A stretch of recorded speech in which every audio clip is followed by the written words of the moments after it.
Hey, what's up guys and welcome back to Anime King 3, and today I'm going to be giving you part 8 of What If Naruto and his clan was betrayed by Konoha.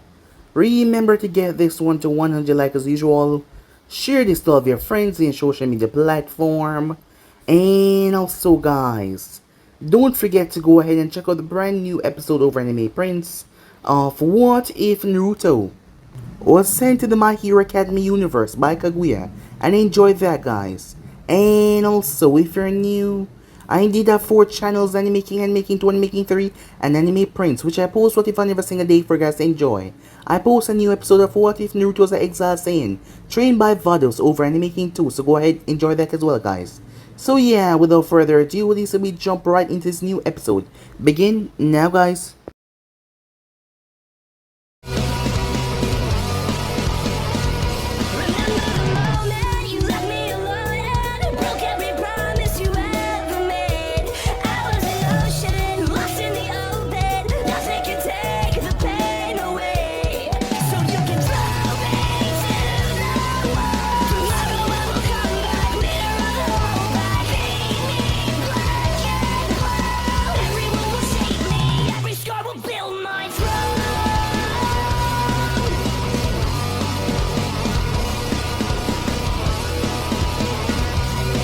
So the last spot we left off, everything was going so well as Yujito, and Misaki was able to escape. That was until the Raikage sent his bolt forces, a special platoon of envoys after them. As they raced down the mountain, however, they got captured. Yujito refrained from using her Beidou chakra. They would find them instantly and regroup. While Misaki was strong, each of these guys were elite Jonin, powerful in their own right. While she could take on a couple of them, she would have to worry about Yujito as well. If she was here alone, she could go ballistic. However, now she could not. She knew that Naruto would be rather upset if she got captured and Yujito got taken back, so she did the right thing as she summoned Naruto. As Naruto was brought towards her location, the bolt forces all attack. However, all of their attack was repelled as their bodies were thrown, crashing against the mountain sides. As they were decimated as Naruto flew up with the 2 girls, before his arm transformed into a cannon, he then released a blast that destroyed half of the mountain, wiping it away completely. There was only a few that survived. A few minutes later, the Raikage arrived on the scene, as he wanted to know what the hell just happened. As they explained to him, they gave the description of the woman that they saw, which was Misaki, not knowing who Naruto was though. The Raikage was shocked when he heard that it was her, as he saw her photo in bingo board that he showed him. She was one of his greatest regrets, letting her escape alive. However, he knew damn well that she was not capable of doing something like this, as they told him that it was another individual with red hair that arrived on the scene. Yujito was brought back towards a strange place. First there was nothing until they walked through some kind of veil, and she arrived towards a place that was so homey and warm. There was a lot of houses around. They were clad in some barrier that was unseen by anyone outside. As she looked around, she saw kids playing around, people her own age and adults. Most of them had red hair. As Naruto brought her towards a room as he sat down, as he spoke with her, asking her questions. He looked into her eyes the entire time while he did so, removing his glasses in the process, as she was surprised by his eyes. Unknown to her, he also spoke to Manatabi. Manatabi was a realist, unlike the other Bijous mostly, as she understood that what her father did not help mankind in the slightest. They were still warring, they were still hunting and using them. However, this person aimed to change that, and he was not going to hurt Yujito, so she accepted, and Yujito now had a home, as she met many people that were her own age, some older, but they all treated her nicely, as she was surprised. Everyone was so happy around here. Once Naruto talked to them, they were so friendly and good to her. It was rather shocking. At Konoha though, as Mito was being trained by Jiraiya, Mito kept her calm, sweet persona, as she tried not to lash out at everyone around her. On the inside though, she was angry. No, she was furious. She wanted all of them to pay. As Naruto hadn't told her the full story yet, however, he did tell her a few things. The things that she heard about that her clan was wiped out. Konoha was one of the main cause. Well, it stirred her wrong. He told her to never trust any one of them. It doesn't matter what nice they tried to act, they were all just wolf in sheep clothing. As she understand. So for now she had to keep up the pretenses. As Jure tried to teach her the Fortigai's technique, as she sat there with a smile on her face, pretending like everything was just okay and alright, not really saying anything that she wished to actually say. We then skip back towards the location where Naruto was, as Natsu was there, as he told Naruto what he saw in Gaara's Natsu had visited the sand, as Naruto already made his choices. As they came back with news, Orochimaru plan was gonna happen within the finals, as there was a lot for them to do. However, there was someone else that Naruto had to go and visit. Lady Snady, who has been on the run for the longest time now. She was found by a strange individual that sat at her table. She looked up towards the red-headed figure as she wondered who the hell he was. However, he started to disrespect her, telling her that, well, there was no point for her to live. Think that he was threatening her, she tried to attack him, as he told her to meet him outside then. Her arrogance got the better of her, she walked out there. Around 5 minutes later, Snady was on the ground in pain, bleeding rather badly, as she saw the person holding up the blade. He then brought it down to sever her neck, however she moved. He then looked pleased by that, as he told her that she does have a reason to live after all. If she did not, she wouldn't have dodged that strike. She got up glaring at him, but he told her he was not here to cause her any harm, despite what he has done so far. We then had a time skip as the finals finally began. So with that, the members were there to participate. The matches started to take part until, well, Orochimaru called the invasion. Once the invasion was called, a Sound Ninja tried to attack Mito from behind. However, he was quickly taken care of by Naruto as he appeared. Mito turned a smile on her face, seeing Naruto, as he was not hiding anymore. As he whispered something to her and told her what to do, she grabbed it and rushed off towards the forest. Kakashi arrived as he saw he flashed in front of Naruto, trying to stop him. However, Naruto paid him no mind. Out in the forest, Mito arrived with a scroll in her hand as she unraveled it. That is when two people arrived, one of them being Hanoka, the other one being Natsu, as Hanoka was carrying the unconscious Sasuke while Natsu was carrying the unconscious Gaara. Mito was surprised by them being here. However, she was told to just bring them along, so that is what she did. So yeah guys, basically as we left off, you guys can switch across the play, check of yourself. What do you say begin this new episode? Without wasting any more time guys, begin right now. Mito collapsed on the ground, as she felt like she was about to throw up. She's never been through something like that before. One moment, she unraveled the scroll. She made sure to place Gaara and Sasuke hands on it. She still doesn't know why her uncle decided to bring Sasuke along, or this Gaara fellow. However, she did as she was told. The next moment, the thing started to swirl, and then they were just yanked away. Now she was on her hands and knees. That is when she heard footsteps. She spun around to see a woman, an elderly woman with grey hair, a bit of red mixed into it as well. Ah, you must be Mito, the woman said, with a smile on her face. Who are you, Mito asked. My name is Urza Uzumaki. And you are Mito Uzumaki. How do you know me? Well, for one, I know your uncle very well, and not to mention, you look so much like your mother. You knew my mom? Yes. Kushina Uzumaki, a rather delightful person. Mito got up, so this is it, huh? Where the other Uzumakis are located? As Urza nodded. Come, she said. I will introduce you to the others. Wait, what about them? Oh, don't worry. As two people came in, they will be quite fine. Now come. Mito did not feel any hate or any anger coming from this woman. Only thing she felt was joy at seeing her. Like the woman was happy to see her. However, there was a tiny piece of guilt there. Something that Mito didn't understand why.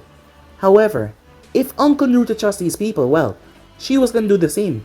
After all, they were her family. Back at Konoha, Kakashi and Asuma had their weapons. Asuma had his trench knife while Kakashi had a kunai, as it was pointed towards the man in front of them. That was not even looking at them, he was looking towards where the Hokage was located. Leaf Whirlwind, said Guy, as he jumped into the scene and sent a brutal kick right towards Naruto. However, Naruto raised his hand. Guy kicked made contact, and Naruto did not budge in the slightest. shocking Asuma and Kakashi. Even Guy was surprised.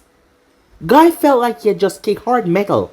As Naruto gripped his ankle before, he threw Guy right into Asuma and Kakashi, forcing them to tumble back and flip to their feet. As Naruto stepped forward, Kunai tried to place him under a genjutsu. However, he shrugged it off like it was nothing. He raised his hand as Kunai was yanked towards him. Her eyes went wide as she was lifted off her feet. A black rod appeared in his palm as he drove it towards her chest. However, snakes wrapped her in her stomach and yanked her away. As Anko arrived on the scene, Senijashu, she said. Several snakes exploded from her sleeve and went towards Naruto. However, they were cut into pieces as Hanoka appeared beside him. Hanoka gave Anko a smile. Nice to see you again. You're the one that was in the forest of death, Anko said as she rushed forward, kunai in hand. However, Hanoka moved in and reached Anko before she could reach her. Anko was caught off guard, wide open. Kunai launched a kunai right towards Hanoka, trying to move away from Anko. However, Hanoka twisted her body, dodging Anko's fist and catching the kunai before she sliced, carving a nasty cut right across Anko's face, forcing the girl to jump back, holding her bleeding face. Not so then flash on the scene. As much as I would enjoy placing these Konoha ninja in their place, it's not the time. Besides, we have other mess to deal with, like someone that was actually there that deserved to suffer. Yes, you're right, said Naruto. And it's a good thing you took my plan as well. Meanwhile, inside the barrier, Orochimaru looked towards Hiruzen, a smile on his face, as they were about to throw down. However, Orochimaru had another trick up his sleeve. Little Tensei, he said. 3 coffins started to rise. As Hiruzen realized what was going on when he saw first, second on the coffin lids, he quickly summoned shurikens and launched it towards the third one, stopping it. Orochimaru snarled. It wasn't Hiruzen that stopped it. The technique failed, as he couldn't pull back the fourth Hokage's soul. However, it doesn't matter. The first and the second Hokage emerged. As Hiruzen stepped back, "What have you done?" he said. "Defiling the dead, you monster." As Orochimaru chuckled, "Well, you should say that to your previous sensei as well, saying that he was the one that created this technique. However, that doesn't matter." Orochimaru quickly pushed 2 kunai in their head. "I'm sorry, but there's not going to be any warm reunion. All I want is for you to die." However, at that moment, the drone started to take a different shape as it rise. Orochimaru was confused when Kinsaki, one of the members that were not in the exams, arose from the ceiling, like she was always there. "Child," Orochimaru said, not really remembering her name. "What are you doing here?" That is when he noticed her eyes. Orochimaru was baffled, so was Hiruzen as he saw those legendary eyes that was said to be from a god, the Rinnegan. However, they were pitch black, with the circles white. Orochimaru had seen the Rinnegan in person before, from the leader of the Akatsuki, so this was rather surprising. Kin then went through hand sign before she brought her hand down, summoning jutsu. Poof! A smoke cloud filled the area as 3 people emerged. "It seems I was right. I knew that you would be taking one of these buildings after all. They give you a better chance of fighting." The voice of Naruto came out. "And he's gone and trapped himself in here with us as well," said Natsu. "Well, it's only fitting," Hanoka said, "to bury him right here and now." Orochimaru watched the 3 of them step out of these shadows as he saw Naruto. "What are you doing here?" he said. "You're supposed to be destroying Konoha." "I'm afraid that was never the plan," said Naruto, as he stepped forward. The Tensei, bringing back the first and second Hokage. "However, it seems like you messed up in reviving them. They're nowhere close to their full strength." "It's rather pathetic, to be honest," said Naruto. "You said you were prepared, and yet this is what you brought." "While he's old, he's still powerful. So you would have still failed in your endeavor," said Naruto. Orochimaru grit his teeth. "What are you 3 up to?" he said. "Well, it's quite simple. He's not gonna die today." "Uzumaki." Orochimaru's eyes went wide in shock when he heard that name. He glanced towards Hiruzen. "What?" You three are Uzumaki's, aren't you? Yes, that's correct, said Natsu as he placed his blade towards Hiruzen. So you must know what is coming. As Hanoka narrowed her gaze towards him, as Naruto said nothing, Hiruzen prepared himself. Orochimaru, looking worried. Yes, we know, said Naruto. We know that you are one of them that slaughter all the Uzumakis along with your fellow Sannin, Jiraiya, to prevent them from leaving. Why do you think that we're here? You know, it was really hard, speaking and talking to you, while the urge to rip your throat clean open was there. However, I finally have my chance. Orochimaru stepped back, as the two Hokage stepped forward. Meanwhile, 4 bodies were on the ground in the Hokage's tower. Each of them had needles in their neck. Haku slowly approached. Do it, Haku said. As Misaki pulled out a scroll, she unsealed a sealing paper that was rather large and she placed on the seal, that was holding something back. Upon doing so, the sealing paper activated and it started to react, burning away the seal that was trying to protect the artifact behind it. Once it was done, the room opened up, and it showed the forbidden scroll of sealing. As Misaki got a smile on her face as she moved in, she took out the giant scroll. As she sealed it away in the scroll that she had, there were several more important things in here. Several documents, as Haku started to glance over them. Her eyes went wide into what she found. Look at this, she said, as Misaki came over. As she read through it, she was shocked when she was done. Whoa. Now this was surprising. Let's take this with us as well, I'm sure. Naruto-sama can use this. So with that, the girls packed up everything they found. On top of the monument, Zabuza had a grin on his face. There were 3 bodies on the ground of 3 low-level ninjas from Konoha who tried to stop him, as his sword had cleaved right through them without hesitation. A big grin on his face, as he finished placing all the sealing tags. He then jumped down as he made his way. His mission objective was complete. Meanwhile, outside the dome, Kushimaru and Genpachi, the 2 7-ninja swordsmen, had their deadly weapons as they looked towards Konoha Anbu. As Genpachi stepped forward with its explosive blade, hundreds, thousands of explosive tags, as he leaped forward, he jumped right on top of a building with several Anvus before he struck the top of the building, not even hitting them. Upon doing so, the entire thing exploded, forcing the 3 of the Anvus to leap away. That is when the needle blade tear right through their body, the new barrier that came from Kushimaru as he yanked it, the threads flying through them, sewing through them like they were clothing, pulling them together. As he then proceeded to end their lives swiftly, killing everyone that come near the barrier. Inside of said barrier, Orochimaru was freaking the hell out. If he had known that this person was a Uzumaki, he would have never struck up a deal with him. Orochimaru knew what he did in the past. However, he never thought that one day this would come back and haunt him.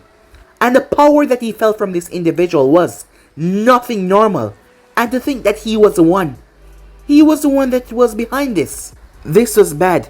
Really, really bad. As Orochimaru stepped back, immediately he gave out his order. The second Hokage flashed through Hansan before his cheeks bulged. He then proceeded to launch a gigantic water strike out of his mouth that morphed into a dragon. Yellow eyes glaring at them before it shot forward. However, Natsu pulled his blade as he moved. He then proceeded to slice right through the dragon, with little to no efforts as the water splashed. The moment it splashed, Natsu vanished. There was sounds like someone's feet was touching the ground, however, you could not see the person. The second Hokage raised his hand, however Natsu's blade cleaved through it, cutting the man's hand clean off before Natsu buried a kick in his chest, creating a foot impact, throwing him back as he smashed into the barrier. The second Hokage created a massive buttload of vines that erupted into gigantic trees. Natsu flipped back several times as he launched his blade. Its blade seemed to tear right through every single vine that it touched. However, the first Hokage knocked it aside with pretty much ease. But then Natsu smirked. The blade reacted on its own and came back around. But the first Hokage ducked out of the way as the blade sliced over his head, cutting off some of his hair. The blade was now in front of him as he was about to slap it away until there was a seal on Natsu's palm, and a seal on the blade as well. Natsu then vanished as he reappeared and gripped the blade before he sliced, tearing off the man's arm. He then proceeded to kick him right under the chin, kicking him straight up in the ear. The first Hokage quickly flashed through one-handed seals before his remaining hand released hundreds of wooden spears that came collapsing down. However, Natsu held his blade in a reverse grip as he spoke. Uzumaki sword style, revolving blade. He then proceeded to spin the blade so fast that it was nothing but a blur. All of the wooden spears were sliced into tiny pieces. The second Hokage had recovered as he came rushing in. However, before he could arrive, chains erupted from the ground, forcing him to flip back several times, flipping back right towards Hanoka. Hanoka then proceeded to slam her hand on the ground. The ground in front of her started to shake a bit as the ceiling tiles were twisting like water. It was like they melt and morph into something else as she then whispered the words, Fuinjutsu inorganic, life absorption, she said, as the ground seemed to twist and morph before it shot up, chasing after the second Hokage like it was alive, trying to grip him. As the inorganic ceiling tiles turned into a living organism, flying and chasing after the second Hokage. There was a lot of them as he tried to grab him as Hanoka went after him.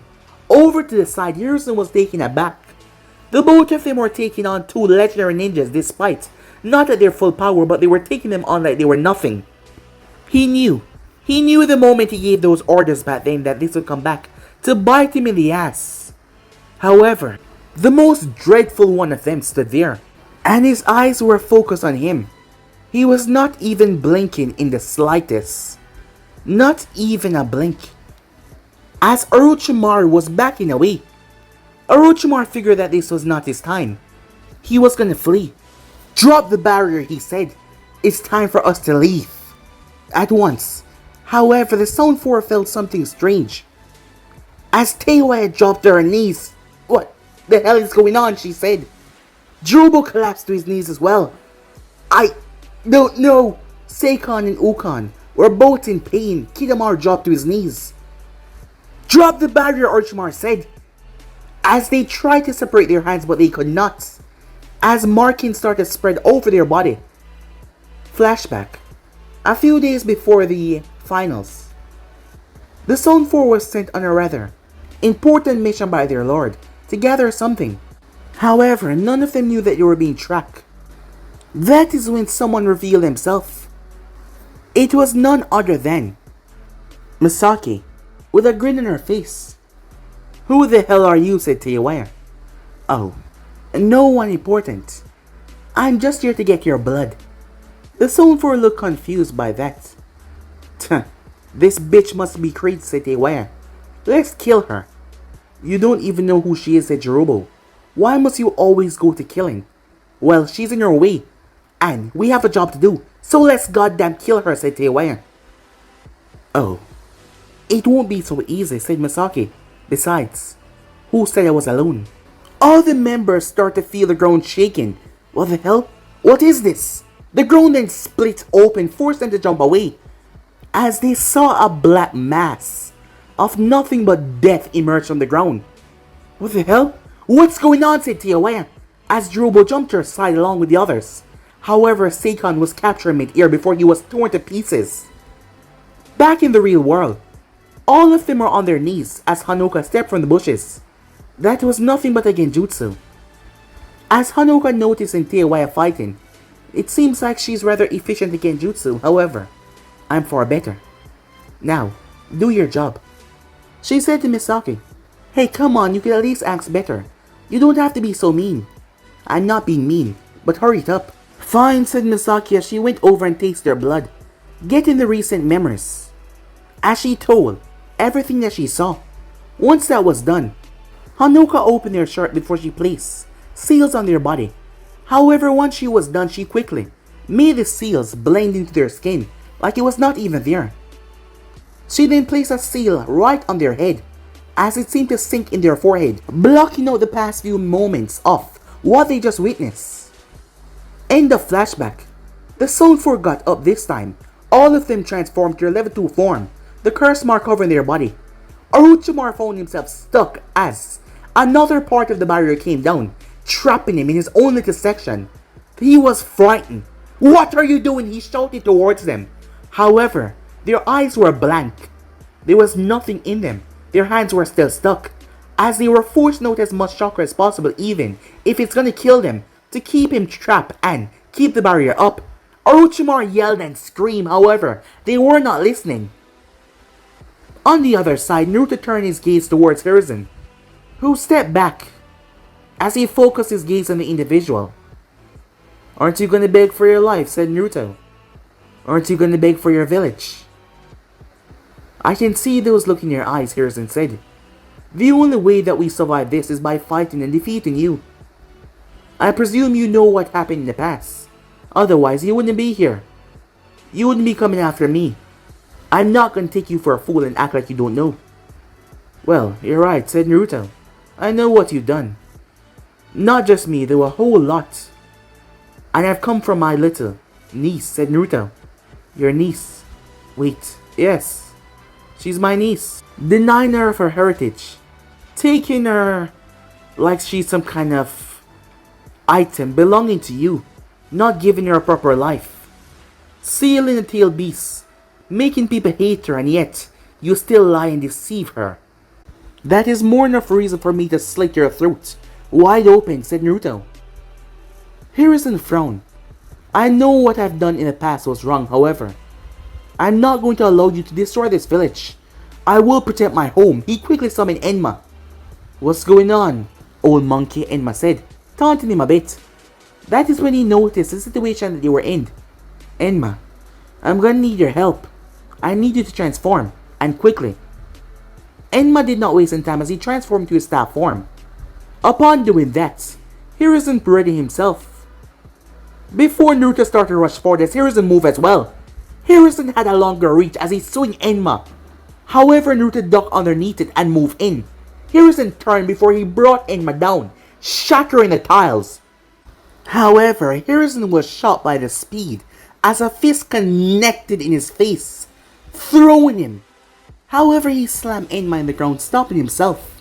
As Naruto appeared behind him and drive his knee down, Hiruzen rolled out of the way as Naruto's knee cracked the ground underneath him. Hiruzen flipped back as he swung Enma. Naruto jumped over it. As Hiruzen turned and threw a kunai towards Naruto. Before he flashed through Hansen, the kunai multiplied into a dozen.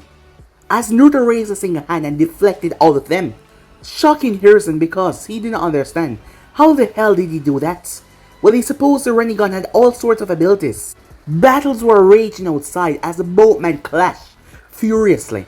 However, Hiruzen found himself getting outmatched as Naruto stepped into his guard and slammed a brutal fist in his guts, causing him to puke up blood before Naruto slammed an uppercut under his chin, lifting his head up before he backhanded Hiruzen.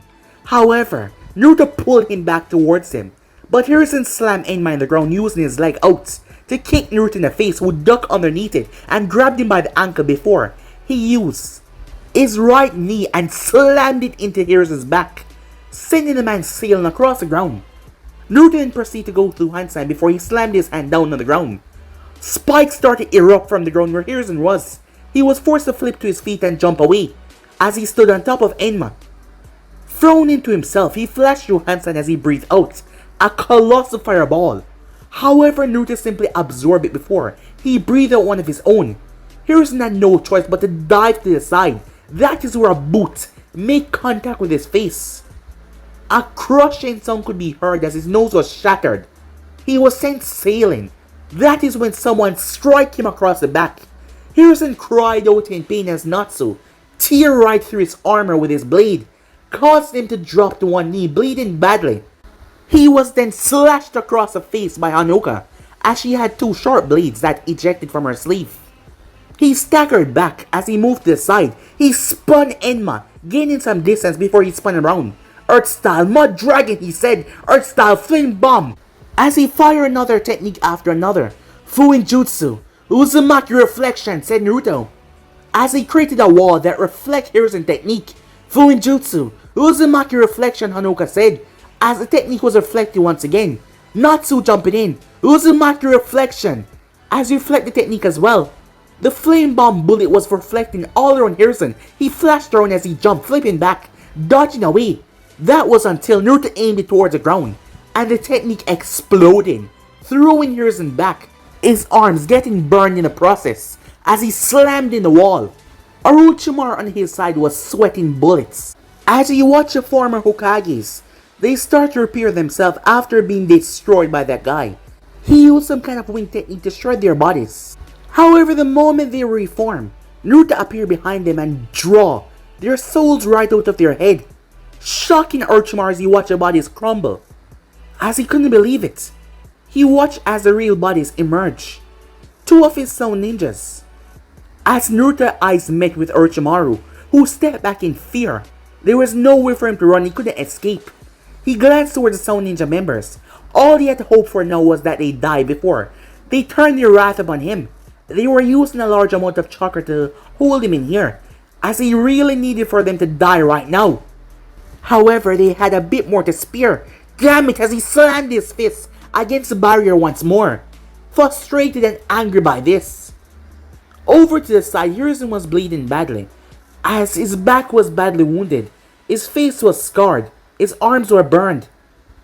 As he watches the three of them surrounded him, slowly picking himself up. Natsu rushed forward and brought his blade down, however, two hands came from the staff and blocked the blade, holding it rather tightly. As Natsu looked down towards the staff, that was now releasing two hands. A tail then came out and slammed him right in the stomach, throwing him back as Enma transformed back into his natural form. He then rushed forward as he pummeled Natsu right in the face, throwing him. Natsu slammed right into the barrier as Enma quickly reached for a kunai as he picked it up and brought it down. However, Natsu twists as a kunai stabbed into the barrier, shattering. Natsu then buried his fist into Enma's stomach. The monkey staggered back. However, he was on his feet as he swung his fists, intending to take in Natsu's head clean off as he channeled a large quantity of his chakra to it, despite knowing that he'd run out very soon and poof away and Hiruzen would be screwed. However, Natsu was ready for that as he tilted his body, the fist passing over his face. The bracers on Enma's arm were sliced off as blood erupted from it. Enma staggered back as Natsu's blade was coated in the monkey's blood. "You think you can fight me, ape," Natsu said. "You have mistaken your level with mine, and I'll make you regret that." "Enma, watch out!" Hiruzen called out. However, as Enma turned, the roof itself shot up and slammed into his guts, one of them tearing right through him, as Hanoka had her hand on the ground. As blood started to leak from him, the summoning dropped to his knees. Slice! Natsu cut his head clean off. As he died, he was unable to reverse summon himself back home in time. He died, but his body poofed away in the end. But poofing back, he was already dead. Hiruzen picked himself up. His body was aching all over. Their hits, especially Naruto, hit like a train. As Hiruzen was now pissed off, rage in his eyes as he summoned 4 clones. Upon doing so, he quickly released the 5 nature elements, as fire, wind, water, earths. Everything came out lightning. The techniques poured from him in a tsunami of destruction. However, Naruto jumped in front of them and absorbed everything, shocking Hiruzen, sucking out most of his power in the process. He tried to end them with that technique. Hiruzen wobbled on his feet. The next thing he knew, his head smashed against the wall, a strange force slamming into him. He was now dizzy on his feet. That is when Natsu appeared and kicked him in the face. Hanoka then appeared and bashed him right in the skull, as Naruto appeared and uppercut him. The 3 of them proceeded to beat the living shit out of him. When they were done, Hiruzen dropped to his knees. His whole body was covered in blood. As he was exhausted, his muscles strained, as Natsu appeared behind him and gripped him before lifting him up and locked him in an unbreakable hold. As Naruto stepped forward, Hiruzen looked up, blood leaking into his own eyes. As Naruto slapped him on the face to get his attention. "How do you feel?" said Naruto. "You seem to not be looking too good. I wonder, are you suffering, knowing that we will bury Konoha? Tell me, how do you feel?" Hiruzen coughed up blood as he looked up at Naruto with defiance in his eyes. "Still with that will of fire," said Naruto, as he sighed. "That is why I can't kill you." As Naruto held out a finger that started to glow red, Hiruzen started to flinch back, but Naruto pressed it in his skull and carved a whirlpool symbol in his forehead as Hiruzen cried out in pain. As Natsu then dropped him. "Don't worry, you won't die," said Naruto. "As I said before, I want you to watch as we tear this village apart. Because despite all I've done, despite all we've done, there is still defiance in your eyes. And I want you to be broken. I want you to feel how children, mothers, all felt as you made your ninjas ransack our village, as you killed countless for your own greed. You and many others will suffer. Killing you right now will be an easy death," said Naruto as he pressed his hand in Hiruzen's chest. Hiruzen felt some of his strength coming back and some of his wounds started to actually feel less painful, except for the one in his forehead, as Naruto tossed him. However, this time his body, it went through the barrier, as Hiruzen collapsed on the outside, half dead, agonizing pain. However, he will survive. However, at that moment, the barrier wavered. As Orochimaru saw it, he quickly leaped out. As the Stone Four members collapsed, their bodies used up. All of them collapsing dead. All of their chakra used up, as they were continuously pumping chakra out in their stage 2 form to keep Orochimaru bind. However, they only had so much chakra. Orochimaru ran. He ran for everything that he had, not caring about a single soul remaining. He ran as fast as possible, trying to get out of there, that is until someone arrived beside him in a burst of speed that caught him off guard. It was Naruto. As Naruto's leg was pulled back, he then proceeded to kick the Sannin right into a building. Orochimaru slammed into it with great force. Before a lightning bolt fly through the window, Orochimaru leaped out as the whole building was annihilated. Natsu's hands were covered in lightning as he created a whip. He launched it towards the snake Sannin, who started to weave and launch himself through the city. That was until a knife ripped right through his back and tear into his chest.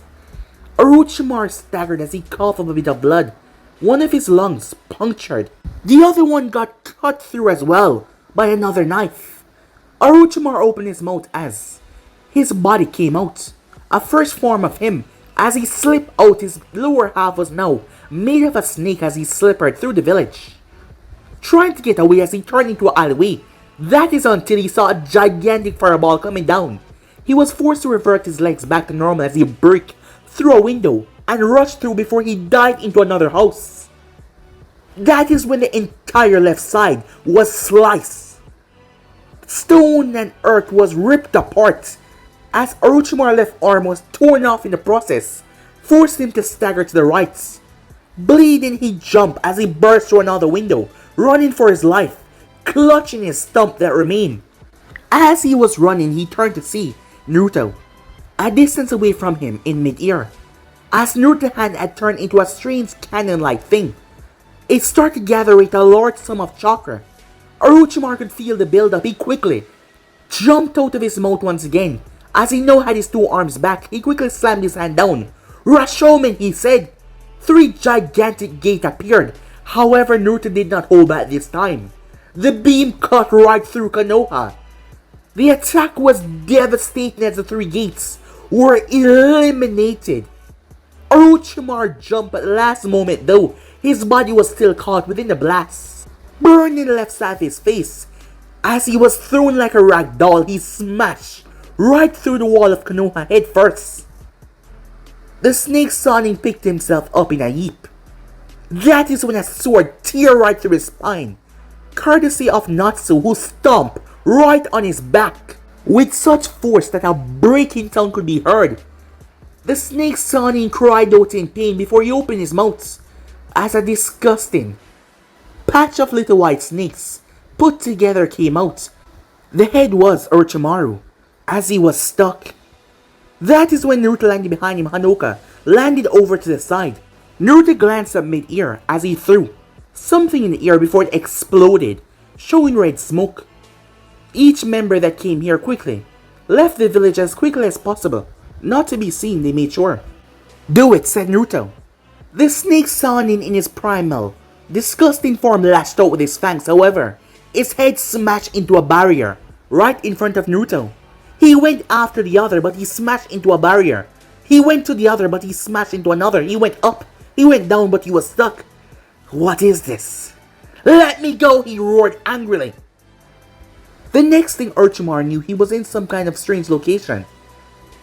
He then heard a voice. Time dilation. Infinite suffering. Forbidden Fuinjutsu art. Orochimaru heard the word forbidden and he got scared. As he looked around, he realized that he was back in his human form. What is going on? "What have you people done to me?" he said. There was nothing but anger and rage in his tone. The three of them then appeared. "It's quite simple," Hanoka said. Orochimaru rushed towards her and punched her. However, his hand faded through her. "Don't worry. I'm not truly here," she said. "None of us are." "You see, Orochimaru," she said, stepping forward. As Natsu spoke up, "This is called time dilation." The three of them walked in sync as Naruto stepped through the middle. A powerful forbidden jutsu. Fuinjutsu, of course. The cause is one's chakra. However, unlike normal jonins who could not even try this jutsu without dying, we have an obscene amount of chakra. That is why we can pull this off together, said Naruto. As you can see, you're stuck here. This is not an illusion, so don't bother. Orochimaru tried to break it, but he could not. "What is this? Where am I?" he said. "This place is your death." That is when Orochimaru saw his parents stepping back before he started to laugh. "You think seeing my dead parents will scare me?" That is when more people started to arrive. Orochimaru was confused as he was pulled down into a chair, his hands strapped. "Think of it as a genjutsu as well," said Naruto. "However, in here, what you experience is real. 100 years. Orochimaru was confused by that. As he looked towards Naruto, "You will remain here for 100 years. As each people, everyone that you've killed, everyone that you've tortured, everyone that you experiment on, will proceed to torture you for 100 years. Orochimaru lashed his head to the right and then to the left. "That's impossible. A jutsu like that doesn't exist." "With Fuinjutsu, nothing is impossible," said Natsu. "No, don't do this," Orochimaru said as he was sliced, his stomach being ripped open. Orochimaru coughed up blood. "No, this couldn't be. It felt so real." His stomach was not even healing as the blood poured down, its contents pouring to the ground. "Oh, and another thing, you can't die. No matter what they do, you will just continue to suffer until 100 years. Orochimaru realized that this was reality. "Please, don't do this. I can give you anything you want. Information. I can help you get your revenge on the villages, Konoha. Anything you want," he begged, pleading in his tone.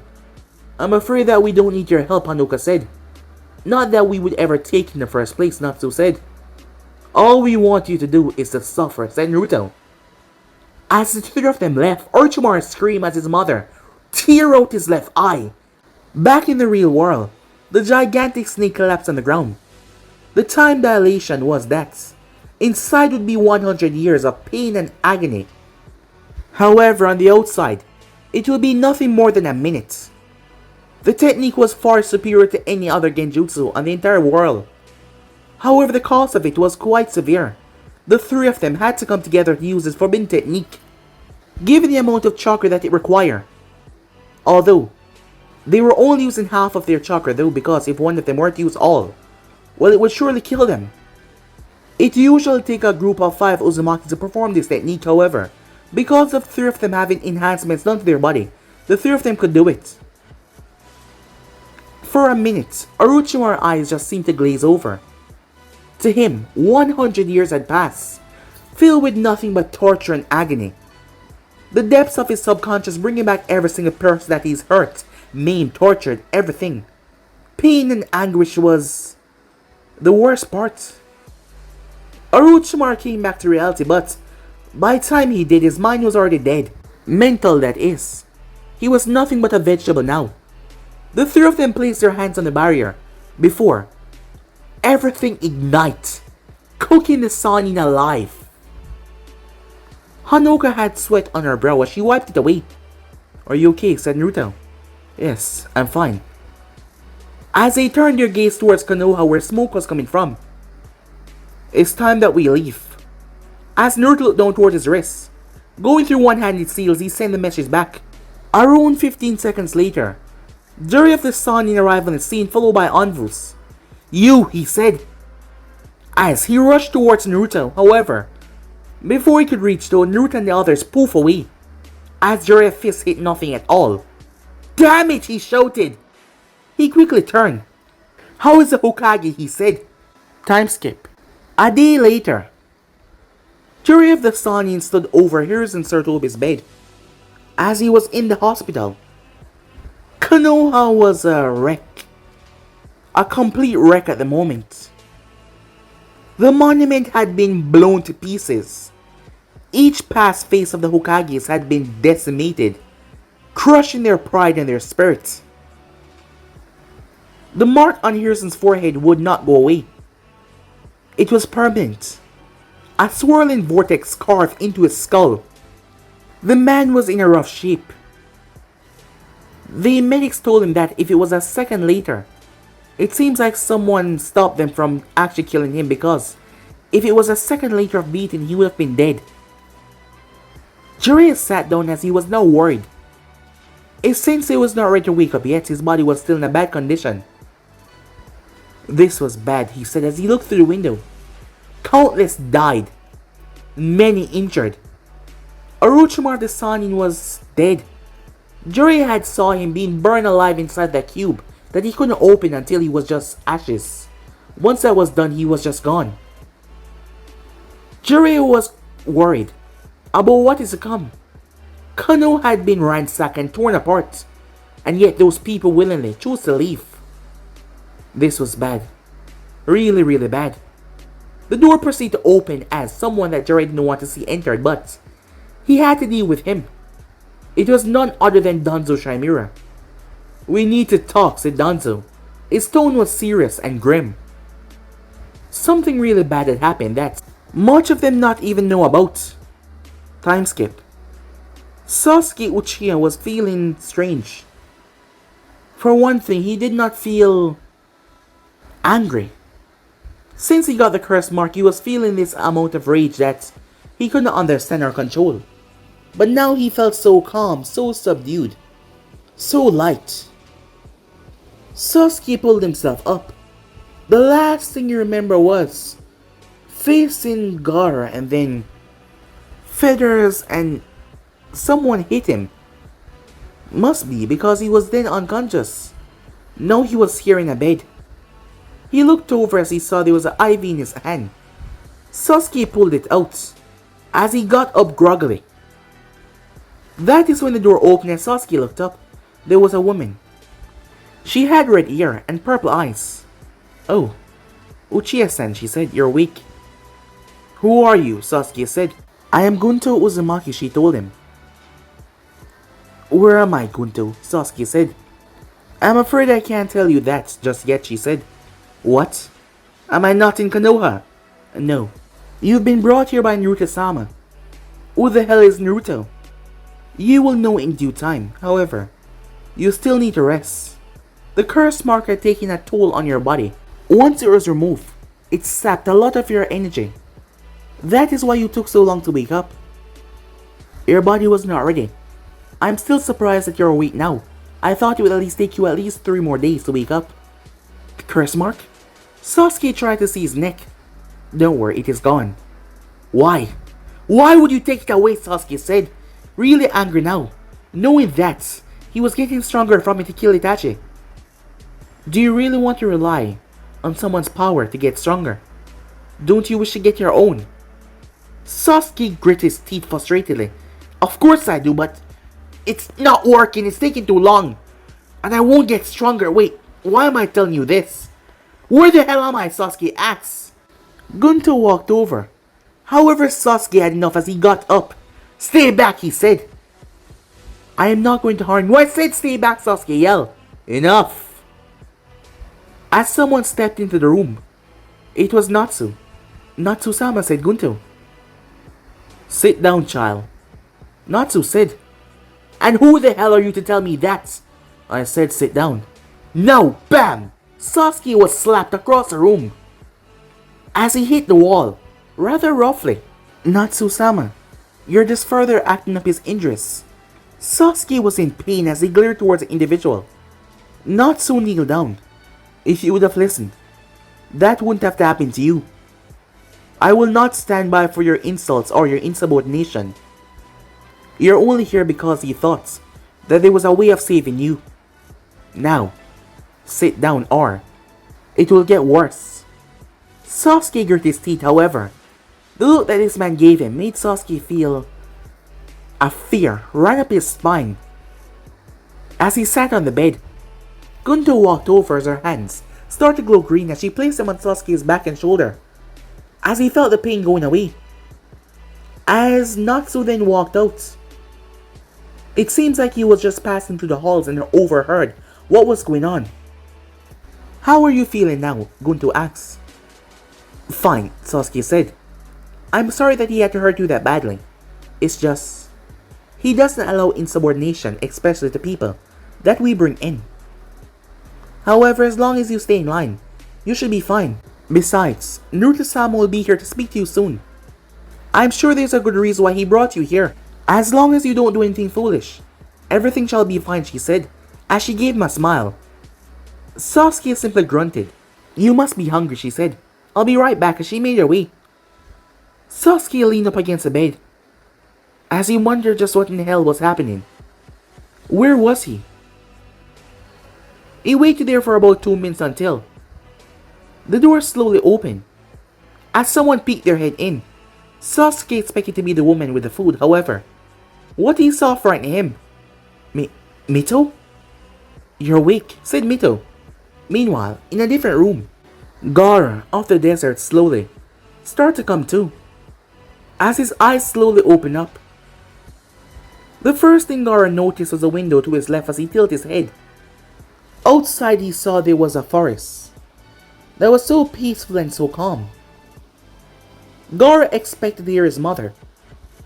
She must have taken over his body after he passed out. However, for the first time in a long while, Gaara heard nothing. Pure absolute bliss. Silence. Confused by this, he didn't understand at all. That is when he heard whispering outside. It wasn't that they were whispering, it was just because the door was closed. As he listened in, so how is he doing? A feminine voice asked. A male voice answered. So far he has shown no signs of resisting the new seal. It has worked perfectly. Well, it is a Uzumaki seal, so I doubt that the one-tailed beast will be able to overcome it. Were they talking about mother? Gaara wondered to himself. As the person had paused, I think he's awake. The door then opened up as Gaara saw the most beautiful woman enter. Long flowing red hair, gorgeous purple eyes, a cute face. He was enraptured. As he looked towards the older woman, Hanoka gave him a smile. Who are you? Said Gaara. Well, from now on, I'm hoping that we can be friends, Hanoka said. As long as you don't misbehave. I'm sure you're wondering where you are. Gaara nodded. Well, All will be explained in due time. For now, you must be hungry, she said to him. As Gaara wasn't so sure that he was hungry. However, he just wanted to listen to this woman, as there was something about her that enraptured him with a single look as she gave him a smile again. Don't worry, she said. I know it's confusing right now, but everything will be answered in due time. All you have to do is relax. Can you do that for me, she asked. Gaara nodded once again. Good, she said. We will have no problem because you're being a good little boy, she said. And you are no longer plagued by those sleepless nights, from what I saw with your seal. What did you do to mother, said Gaara. Don't worry. She's not going to be bothering you for some time now, said Hanoka, laughing a bit as she said Shig. Is she gone, said Gaara. Unfortunately not. However, you're fine now. And as you can sleep perfectly. Did you have dreams, she asked. No, not really, said Gaara. Well, I'm sure you'll have them soon enough. All I want you to do right now is to rest and work on recovering quickly. Your body is still exhausted from the new seal added to it, but you should be fine. Can I count on you not misbehaving, she asked. Gaara nodded as she gave him a smile. Alright, I'll be right back. With that she left, leaving Gaara there smitten, as he's never felt this way about someone. There was just something about her that made him happy. He glanced back towards the window, and the calm place just gave him this sense of absolute peace. As an actual smile broke on his face, a peaceful smile. At the stand though, the people were wondering where the hell was the Jinchuriki. Gaara was gone. Yes, he was gone. Most believe that he was captured by Konoha, which was really bad for them. If that was the case, they were screwed 10 times over. They had to make amends with Konoha. They had to fix this. Because, well, they were in a whole lot of problems right now. As Temari and Conqueror wonder where was their brother. Meanwhile, in a different room at the locations of the Uzumakis, Tsunade Senju was completely fine, not even a scar on her. In front of her was none other than Naruto himself.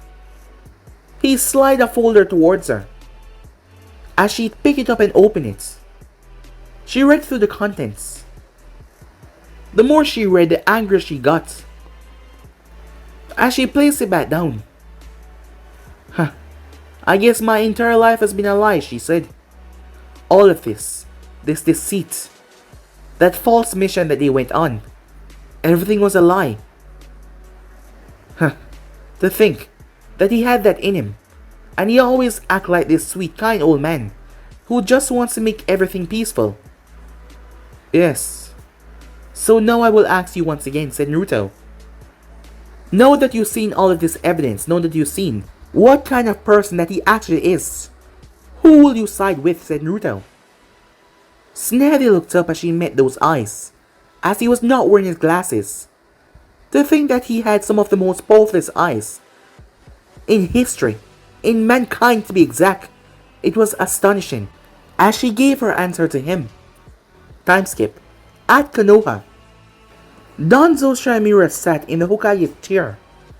He wasn't a Hokage.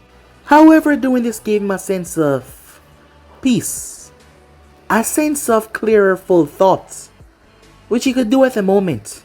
His mind was cleared, his actions were ready to be judged by the world. Things that were not supposed to be in the Uzumaki's hands were now in their hands. They did more than just attack, they stole from him, and from the village as well. There were some secrets that would be let loose. Very bad repercussions are gonna happen. Konoha will have to shut down their borders for some time until they recover.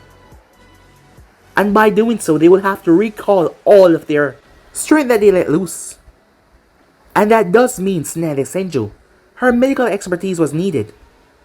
Konoha was gonna end up in something dreadful very soon. And Danzo knew that he would have to do whatever it takes as he usually did. However, maybe he has to kick up a step to make sure that everything was gonna work out in Konoha favor as usual.